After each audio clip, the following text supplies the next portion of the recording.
In the heart of the Philippines, beyond the bustling cities and postcard-perfect beaches, lies a different kind of beauty.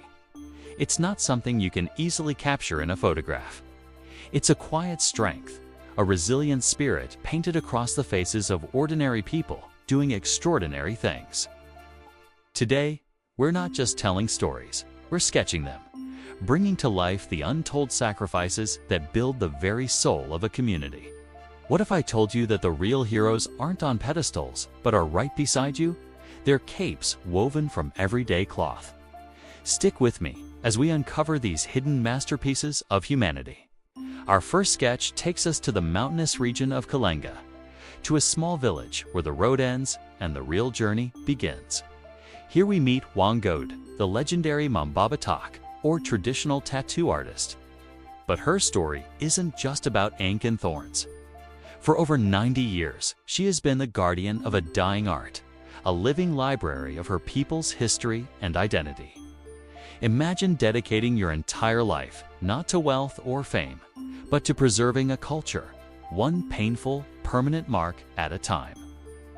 Each tap of her bamboo stick is a promise to her ancestors, a sacrifice of personal ambition for the sake of collective memory. She ensures that the stories of the But tribe are etched not just onto skin, but into the annals of time. Her hands, wrinkled and stained with soot, have sketched a legacy that will outlive her, a selfless act of cultural preservation. Now, let's journey from the ancient mountains to the bustling, often chaotic streets of Manila. Amidst the symphony of jeepney horns and street vendors, we find our next subject. His name is Efron Penaflorida. You might have heard of him, the CNN Hero of the Year, but the story is deeper than the award. Picture this, a simple pushcart, not filled with goods to sell, but with books, pens, and hope. This is the Karaton classroom. Efren grew up in a slum near a dump site, where he saw how poverty and lack of education created a vicious cycle. Instead of escaping and never looking back, he returned. He chose to walk back into the world he fought to leave, pushing his classroom on wheels to reach children who couldn't go to school. He sacrificed a comfortable life to offer a different path to kids scavenging in trash heaps. He didn't just give them lessons, he gave them dignity. He showed them that their classroom wasn't defined by four walls, but by the size of someone's heart. Our next sketch is one of quiet, daily courage. We travel to the coastal communities of the Visayas, places often in the direct path of typhoons. Here, we meet the Bante Dagat, or the Sea Guardians. These are local fishermen, men like Roberto Cado Balone. They don't have fancy equipment or government funding. Their patrol boats are often their own small fishing bankas. Day and night, they patrol their municipal waters, protecting the coral reefs and marine life from illegal and destructive fishing. Why? Because the sea is their life. It's the source of their food, their income, their children's future. They face threats from large commercial trawlers and dynamite fishers, risking their own safety for the survival of their shared resource. Kadoy organized his fellow fishermen, creating a movement that has replanted mangrove forests and rehabilitated their fishing grounds. This is a sacrifice made every single day, a battle fought against greed for the sake of ecological balance and the community's long-term survival. Let's shift our focus to a story that unfolded during the height of the global pandemic.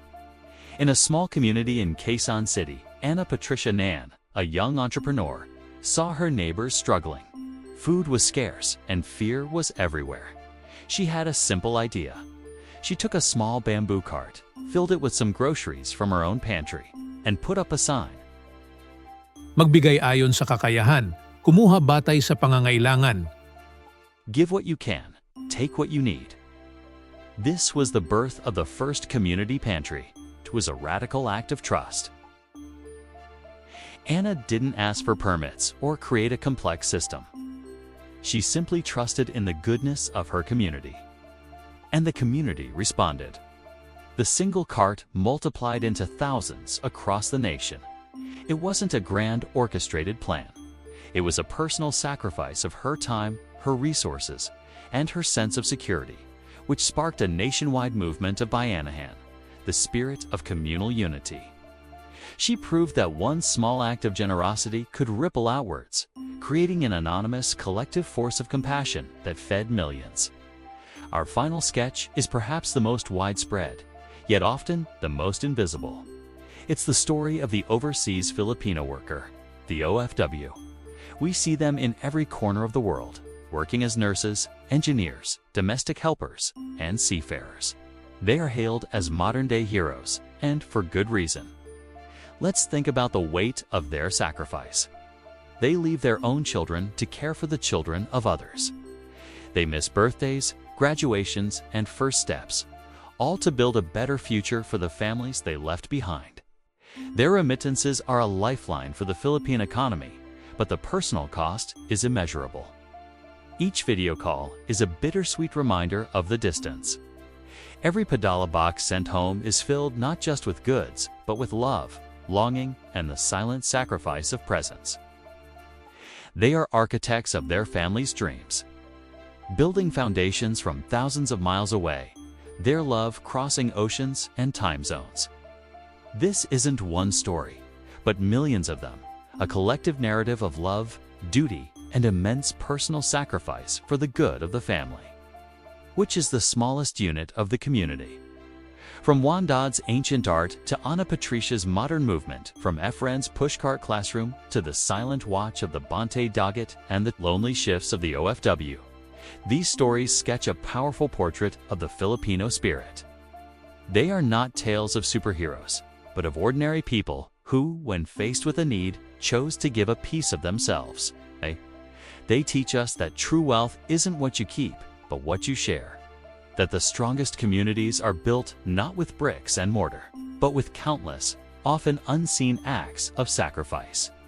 Their lives are a testament to the idea that you don't need to be powerful to make a difference. You just need to care enough to act. So the next time you walk through your own neighborhood, look a little closer. The hero you're looking for might be the street sweeper keeping your path clean, the teacher staying late to help a struggling student, or the neighbor sharing a meal. These everyday masterpieces of humanity are all around us, waiting to be seen. Thank you so much for joining me on this journey today. If these stories moved you, please consider liking this video and subscribing to our channel for more content that celebrates the quiet strength of the human spirit. Until next time, keep your eyes open for the beauty in the everyday.